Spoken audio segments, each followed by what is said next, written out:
आज हम थायराइड के बारे में बात करने वाले हैं। तो सबसे पहले तो एक बहुत मेजर मिसकंसेप्शन होता है लोगों के मन में कि थायराइड उनको बीमारी लगती है, बट एक्चुअल में थायराइड एक ग्लैंड होती है और अगर वो डिसफंक्शन हो जाए तो उससे कुछ कुछ कॉम्प्लिकेशंस हो सकते हैं। तो मैं आपसे पहले जानना चाहूंगी कि थायराइड जो ग्लैंड होती है उसके हमारी बॉडी में क्या रोल्स होते हैं, क्या फंक्शन होता है? देखिए, थायराइड बॉडी का एक बहुत इंपॉर्टेंट ग्लैंड है। हम इसको मास्टर ग्लैंड भी कहते हैं। थायराइड यहाँ आपके आगे होता है, एक बटरफ्लाई जो के साइज का एक ग्लैंड होता है और इसका काम होता है आपके मेटाबॉलिज्म को रेगुलेट करना। अब आप समझ सकती हैं जब ये मेटाबॉलिज्म को रेगुलेट करता है तो कितना इंपॉर्टेंट ग्लैंड होगा। तो जिस प्रकार से आप अपनी एनर्जी का इस्तेमाल करती हैं उसको ये डिटरमाइन करता है आपकी बॉडी में कितनी एनर्जी कैसे यूज़ होगी। हर एक सेल एनर्जी यूज़ करता है and that all is determined by thyroid. तो थायराइड ही उसको डिटरमाइन करता है। इसका असर आपकी ग्रोथ पे रहता है, मेंटल कॉग्निशन पे रहता है, यहाँ तक कि आपके हृदय की गति, उसकी जो हार्ट की जो मसल्स है उनका जो कॉन्ट्रैक्शन का फोर्स है तो उनको रेगुलेट करता है।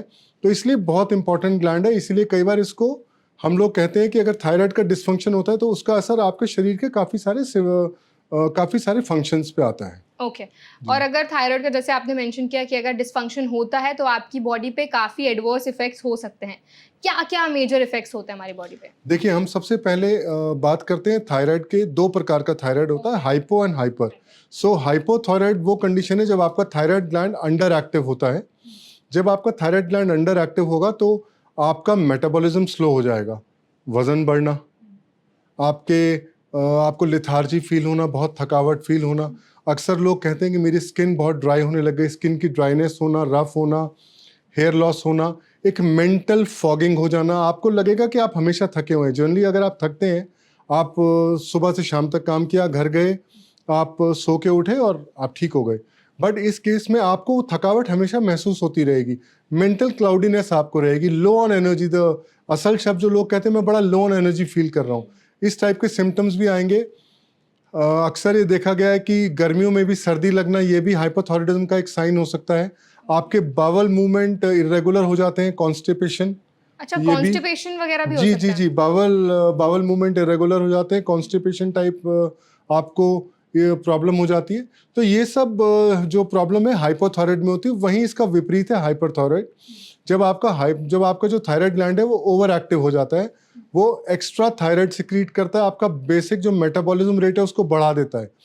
मतलब आपके हृदय की गति बहुत तेज होने लग जाती है, आपको ट्रेमर्स आ जाते हैं, एंजाइटी रहती है, पैल्पिटेशंस रहती हैं और आपको डायरिया हो जाता है। आपको बार बार लगता है कि आपको बार बार वॉशरूम यूज़ करना है, आपके स्टूल्स फ्रीक्वेंट हो जाते हैं। तो इन सब चीज़ों को इस प्रकार से असर थायराइड हमारे बॉडी पे डालता है। ओके और सर क्या मेन कॉजेज क्या होते हैं थायराइड होने के बॉडी में? दोनों जी का ही बताइए, हाइपर एंड हाइपो। जी, तो बात सबसे पहले करते हैं हाइपोथायराइडिज्म की, बिकॉज हाइपोथायराइडिज्म सबसे कॉमन टाइप ऑफ थायराइड है। अब देखिए, थायराइड हाइपोथायराइड के दो तीन कारण होते हैं इंपॉर्टेंट। इसका सबसे पहला हम बात करेंगे इस प्रकार से कि कुछ बेल्ट्स ऐसी होती है जहाँ पे आयोडीन की कमी होती है, आयोडीन डेफिशिएंट बेल्ट्स। वहाँ पर आयोडीन की कमी होना इसका सबसे बड़ा कारण होता है, जिसका उदाहरण हो गया सेंट्रल एशिया, हमारे हिमालय के पार्ट, जम्मू कश्मीर, हमारा पहाड़ी इलाका, यहाँ तक कि बंगाल के कुछ इलाके तक। और दूसरा जहाँ पे आयोडीन की डेफिशिएंसी नहीं होती, जो बेल्ट्स के खाने में, लाइक जहाँ पे सी फूड्स बहुत खाया जाता है, ये आपका यूरोप हो गया, डेवलप्ड वर्ल्ड हो गया, वहाँ पर ऑटो इम्यून थायराइडाइटिस होता है। अब ऑटो इम्यून का मतलब होता है कि आपकी जो इम्यून जो प्रणाली है बॉडी की, वो कहीं से थायराइड ग्लैंड से एक रॉन्ग सिग्नल लेती है और वो उसी के अंदर इन्फ्लेमेशन पैदा कर देती है और बाद में थायराइड सेल्स इवेंचुअली डिस्ट्रक्ट हो जाते हैं। तो उसकी वजह से भी हाइपोथायराइड होता है। तो ये दो मेन कारण हैं इसके। जहाँ पर थायराइड डेफिशिएंसी है वहाँ पे जहाँ पे आयोडीन डेफिशिएंसी वहाँ आयोडीन की कमी, और जहाँ पे आयोडीन सफिशिएंसी है वहाँ पे ऑटोइम्यून थायराइडाइटिस। ये दो मेन कारण है। इसके अलावा कुछ दवाइयाँ, हम कुछ आज पेशेंट्स को कुछ दवाइयाँ देते हैं जैसे एमेडोरॉन, वो भी हाइपोथायराइड करती हैं। या कई बार देखा गया है कि बचपन से कंजेनाइटल एजेनेसिस होता है, बहुत रेयर केस है, जब जो बच्चे होते हैं उनमें थायराइड का ग्लैंड ही छोटा होता है, ये भी हो गए। और इसके अलावा पिट्यूटरी ग्लैंड्स के, क्योंकि थायराइड का जो फंक्शनिंग है उस पर पिट्यूटरी ग्लैंड पर निर्भर है, तो इसलिए उसके अंदर अगर कोई प्रॉब्लम हो तो ये मेन कारण होते हैं दोनों थायराइड होने के। डॉक्टर, थायराइड अगर फॉर एग्जांपल पेरेंट्स में किसी को है तो बच्चों में भी होने के चांसेस होते हैं?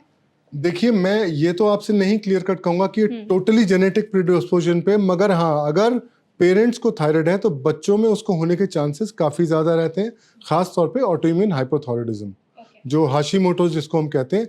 इसीलिए उन बच्चों को अपना लाइफस्टाइल को, अपने आदतों को सुधारना पड़ेगा, जैसे कि उनके लाइफस्टाइल में डाइट, स्ट्रेस, एडिक्वेट स्लीप, इन चीज़ों का हमें ध्यान रखना पड़ेगा ताकि वो उस चीज़ से बच पाए। हेल्दी लाइफस्टाइल हमें रखना चाहिए। ओके और ये मेल्स में ज्यादा होता है फीमेल्स में ज्यादा होता है? मैम, प्री डिस्पोजिशंस मेनली फीमेल्स में होती है, 10:1 का रेशो हो जाता है। ओके तो फीमेल्स में हाइपोथायराइडिज्म ज़्यादा होता है, इसलिए। ओके सर, सोशल मीडिया पे ना अलग अलग तरीके की इन्फॉर्मेशन वायरल होती रहती है, तो ऐसे में कुछ पोस्ट हमें भी मिले थे जिसमें बताया जा रहा था कि अगर आपको थायराइड है तो आपको कैबेज नहीं खाना चाहिए, कॉलीफ्लावर नहीं खाना चाहिए, तो एक्चुअल में ट्रू होता है नहीं खाना चाहिए? देखिए, कुछ सब्जियां जिनकी आप बात करें, इनको हम गॉइट्रोजेनिक बोलते हैं। अब सपोज आपको गॉइटर है, गॉइटर होता है, आपने देखा होगा किसी किसी के यहाँ पे बड़ी बड़ी गांठें होती हैं, कई बार सुना होगा कि आधा किलो का वो थायराइड ग्लैंड निकाला, उसको हम गॉइटर कहते हैं। अब ये थायराइड आयोडीन डेफिशिएंसी से भी होता है और इवन ऑटोइम्यून थायराइडाइटिस से भी होता है। पर अगर आपको गॉइटर है या अगर आपको हाइपोथायराइडिज्म है तो कुछ आपको चीज़ें नहीं खानी है जो कि आपकी बॉडी में आयोडीन को बढ़ाती हैं। तो उनमें आता है cabbage, broccoli and cauliflower. Okay तो इनको हम अवॉइड जनरली करना चाहिए, ऐसा नहीं।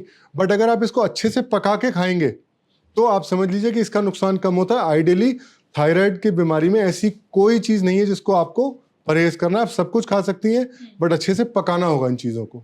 ओके ऑल्सो सर, आजकल जैसे आपने सॉल्ट की बात की थी, तो आजकल ना लोग रॉक सॉल्ट खाते हैं क्योंकि उनको लगता है कि आयोडीन वाले सॉल्ट उनके लिए इतने अच्छे नहीं है। तो एक्चुअल में रॉक सॉल्ट खाना चाहिए या आयोडीन वाले सॉल्ट को ज़्यादा प्रायोरिटी देनी चाहिए? देखिए, आयोडीन की मात्रा हर इंसान के लिए करीब 150 मिलीग्राम होनी ज़रूरी है। अगर आप रॉक सॉल्ट खा रहे हैं और आप इसको लंबे समय तक खाते रहेंगे तो उसमें आयोडीन की मात्रा नेग्लिजिबल होती है। वो उनके लिए अच्छा है जिनका बीपी कम होता है, बट जो ऑलरेडी थायराइड रिप्लेसमेंट पे रहते हैं, जिनका बीपी ज़्यादा होता है और वो रिप्लेसमेंट में रहते हैं।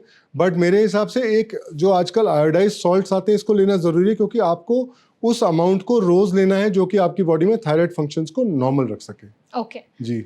लोगों में ना एक बहुत कॉमन मिसकंसेप्शन होता है, अगर किसी का वेट गेन होने लग जाता है तो उनको लगता है यार मुझे तो थायराइड हो गया लगता है। तो ये बात जो है कितनी सही है? हमारे पास बहुत से मरीज इस प्रकार से आते हैं, बट मैं आपको बता दूं कि अगर आपको हाइपोथायराइड है, इवन वो अनकंट्रोल्ड है, तो भी वेट गेन जो है वो 3 से 5 किलोग्राम से ज़्यादा नहीं होता। अब अगर कोई व्यक्ति आपके पास आए और बोले कि मेरा वजन 120 किलोग्राम है और मुझे थायराइड हो गया इसलिए मेरा वजन बढ़ गया, ऐसा नहीं है। तो उस 3 से 5 किलोग्राम का वजन बढ़ता है इसमें, और जब आप दवाई ले लेंगे, वो दवाई एडिक्वेटली अपना काम करेगी तो भी वजन इतना ही कम होगा। तो जो मेन वजन कम करने का जो तरीका है वो आज भी वही है जो हम पहले कहते थे कि लाइफस्टाइल सुधारें, एक्सरसाइज करें। थायराइड आपके वजन का फर्क 3 से 5 गेन या 3 से 5 लॉस, इससे ज़्यादा कुछ नहीं है। अच्छा